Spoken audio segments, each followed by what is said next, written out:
मुस्लिम league नून के रहनुमा ख्वाजा आसिफ का कहना है कि 2018 के इलेक्शन मुल्क के साथ पेश आया एक हादसा था जिसकी कीमत कौम अदा कर रही है।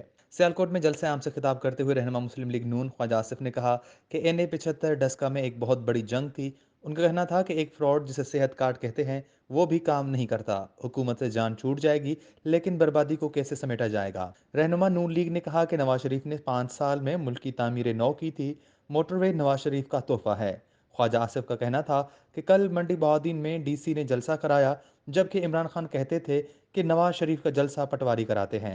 उन्होंने कहा कि आवाम को पहले कभी पेट्रोल की रेट इतने याद नहीं थे जितना आज याद हैं। साबिक वफाकी वजीर ने कहा कि इमरान खान कहते थे कि बिजली महंगी होती है तो हुक्मरान करप्ट होता है। ये अपने मुतालिक बताते थे कि जब हुक्मरान बनो तो मुझे याद कराना।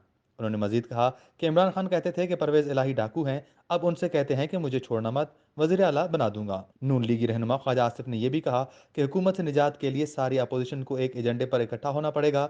बाद में देखा जाएगा कि सूबों और वफाक में कौन होगा, इसका फैसला अवाम करेंगे।